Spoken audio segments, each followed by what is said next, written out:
Madame Guyon, beautiful Madame Guyon, continue in her method of prayer. You know, it was said, I watched a short video about her story. As a very young child, she was afflicted with a deadly disease. She was, 4 or 5 years old, apparently. And everyone had given up on her. It was almost sure that she was going to die. And she was in total peace. And all of a sudden, boom, she came out of her dilemma, completely cured, completely healed, filled with the presence of God. Listen, you might not believe me, but when I had my accident at the age of 15, that I almost broke my neck falling from a horse, I had that feeling as well.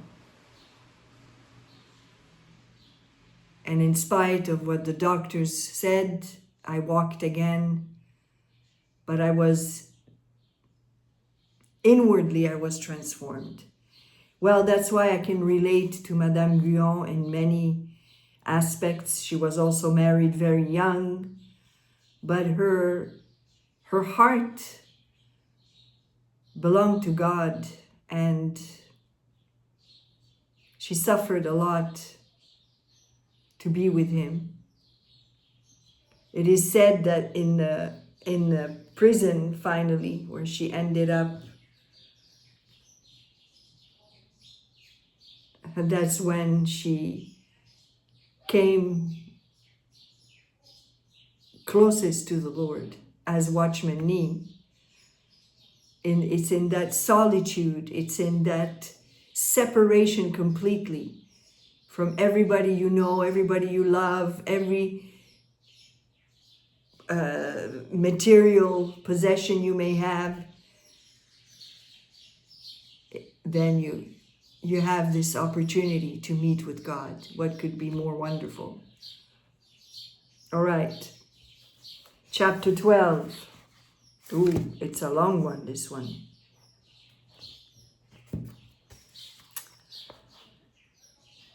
The soul that is faithful in the exercise of love and adherence to God, as above described. Wait a minute. Okay, because there are 6 things here that she describes. Number 1, another and more exalted degree of prayer, the prayer of the simple presence of God, or of active contemplation, of which very little is said, the subject being reserved for another book, in other words. So the soul that is faithful in the exercise of love and adherence to God, as above described, is astonished to feel Him gradually taking possession of its whole being. It now enjoys a continual sense of that presence which is become, as it were, natural to it. And this, as well as prayer, becomes a matter of habit. It feels an unusual serenity, gradually diffusing itself over all its faculties. Silence now constitutes its whole prayer, whilst God communicates an infused love, which is the beginning of ineffable blessedness. You know, when you really enter into God's presence, your whole world changes. Your whole perception changes. You are in the world, but outside of it. And you perceive everything through His eyes. because you're connected to him. And so you're not affected by what is going on around you anymore. You are guided from inwardly by him. You understand? Oh, that I were permitted to pursue this subject and describe some degrees of the endless progression of subsequent states. But I now write only for beginners and shall therefore proceed no farther, but wait our Lord's time for developing what may be applicable to every state. We must, however, urge it as a matter of the highest importance to cease self-action and self-exertion, that God himself may act alone. You see? God does not want us to strive. What kind of loving father would he be if he would put all the weight on our shoulders and watch us struggle, watch us sweat, watch us, no, he doesn't want that for us.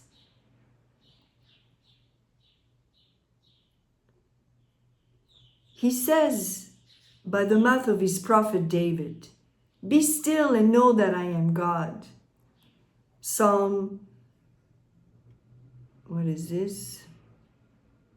I can't read it. It's in Romans numbers. David said, "Be still and know that I am God." But the center is so infatuated with love and attachment to its own working that it does not believe that it works at all unless it can feel, know, and distinguish all its operations. It is ignorant that its inability minutely to observe the manner of its motion is occasioned by the swiftness of its progress, and that the operations of God, abounding more and more, absorb those of the creature. We are the creature, just as we see that the stars shine brightly before the sun rises, but gradually vanish as his light advances and become invisible, not from want of light in themselves, but from the excess of it in the sun. This is how we are like the stars, you see. God shines so much stronger than us, more powerful than us, that his light overpowers us. You understand? And it is his light that must come through. The case is similar here, for there is a strong and universal light which absorbs all the little distinct lights of the soul. They grow faint and disappear under its powerful influence, and self-activity is now no longer distinguishable. Those greatly err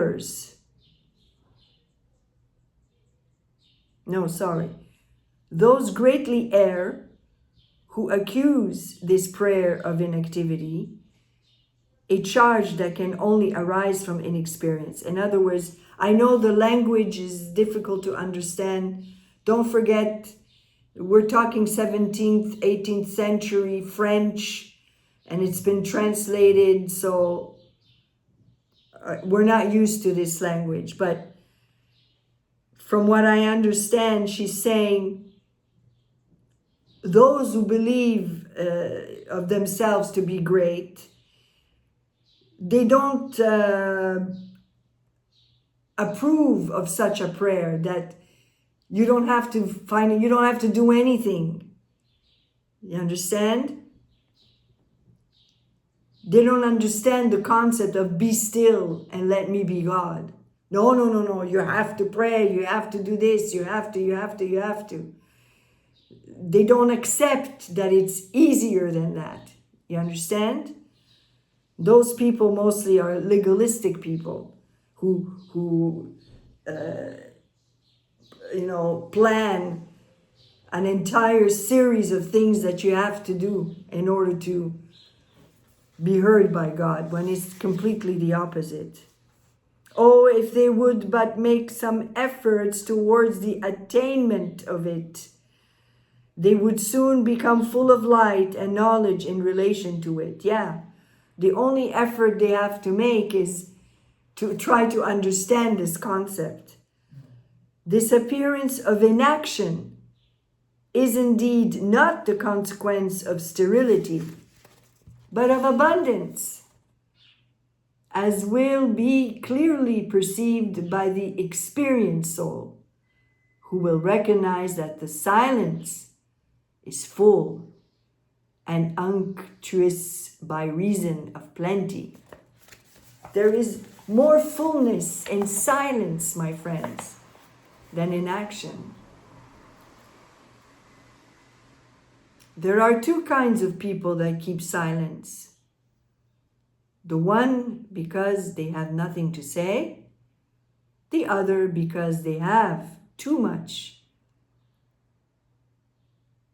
The latter is the case in this state. Silence is occasioned by excess, not by defect. You understand? To be drowned and to die of thirst are deaths widely different. Yet water may be said to be the cause of both.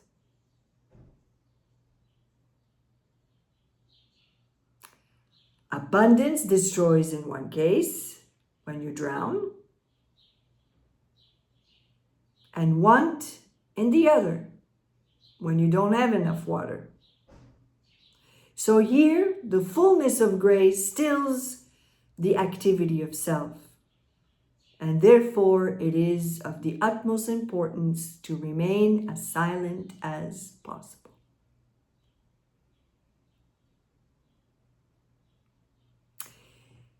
Okay, let me continue, then I'll give you my thoughts. The infant hanging at its mother's breast is a lively illustration of our subject. It begins to draw the milk by moving its lips. Have you ever seen that? It's the most beautiful image in the world. An infant feeding at its mother's breast. But when its nourishment flows abundantly, it is content to swallow without effort. By any other course, it would only hurt itself, spill the milk, and be obligated to quit the breast. We must act in like manner in the beginning of prayer by moving the lips of the affections. But as soon as the milk of divine grace flows freely, we have nothing to do but in stillness, sweetly, to imbibe it. And when it ceases to flow, again stir up the affections as the infant moves its lips. It's a beautiful illustration. When I begin to pray, I move my lips, but as soon as I am in the presence of God, stop. No need for any more words. Just absorb His presence. No words are needed. Just the connection is needed. The merging, the fusion is needed. That's it. And when it starts to fade away, you suck again like the infant. Another few words and it's back again. The milk begins to flow again. You understand? It's beautiful, beautiful illustration. Whoever acts otherwise cannot make the best use of this grace, which is bestowed to allure the soul into the repose of love. Love with a capital L, and not to force it into the multiplicity of self. It's about resting in His love. That's it. But what becomes of the baby that thus gently and without exertion drinks in the milk? Drinks in the milk. Who would believe that it could thus receive nourishment? Yet the more peacefully it feeds, the better it thrives. What I say becomes of this infant. It drops asleep on its mother's bosom. It's beautiful. So the soul that is tranquil and peaceful in prayer sinks.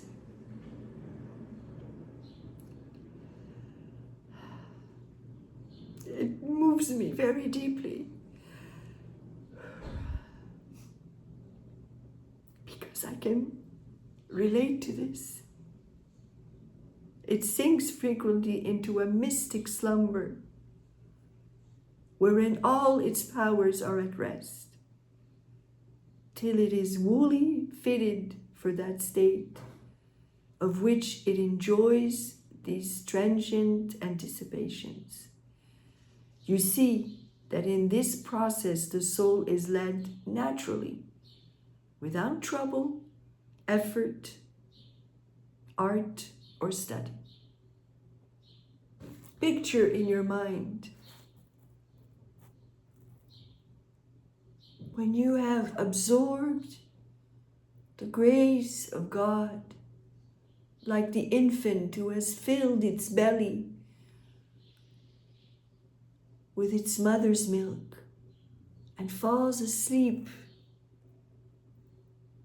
Us too, we fall into this rest, into this total abandonment. Oh, it's so comforting, so relaxing. Oh, finally, oh Lord, I can let go of everything. I don't have to make any efforts. I don't have to strive. I don't have to worry. Let me just sleep. Let me just rest on your bosom, Father. This is the secret, my friends, that very few find.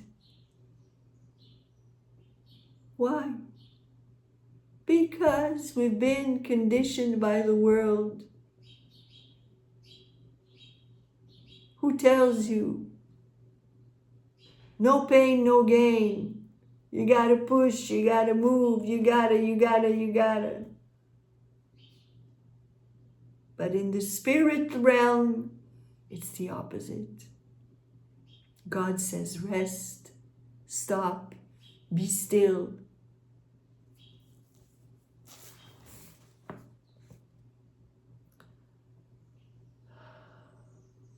The interior is not a stronghold to be taken by storm and violence, but a kingdom of peace which is to be gained only by love. If any will thus pursue the little path I have pointed out, it will lead them to infused prayer. I like that word, infused prayer. God demands nothing extraordinary nor too difficult. On the contrary, He is greatly pleased by a simple and childlike conduct. That's it. Daddy, Daddy, please help me. Papa, Papa, I cannot live without you. I need you. Like a little child. It doesn't have to be complicated. The most sublime attainments in religion are those which are easiest reached. The most necessary ordinances are the least difficult. It is thus also in natural things. If you would reach the sea, embark on a river, and you will be conveyed to it insensibly and without exertion. Would you go to God? Follow this sweet and simple path, and you will arrive at the desired object with an ease and expedition that will amaze you. Oh, that you would but once make the trial. How soon would you find that all I have said is too little, and that your own experience will carry you infinitely beyond it? What is it you fear? Why do you not instantly cast yourself into the arms of love, who only extended them on the cross that He might embrace you?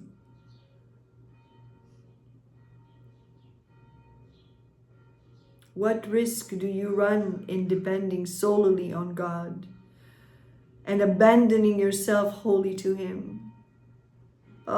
He will not deceive you unless by bestowing an abundance beyond your highest hopes. But those who expect all from themselves may hear this rebuke of God by His prophet Isaiah. You have worried yourself in the multiplicity of your ways, and have not said, let us rest in peace.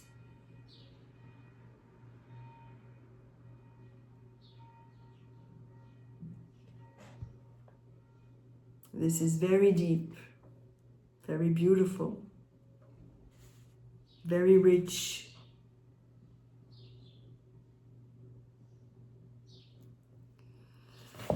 Well, my friends, I pray that you find this simplicity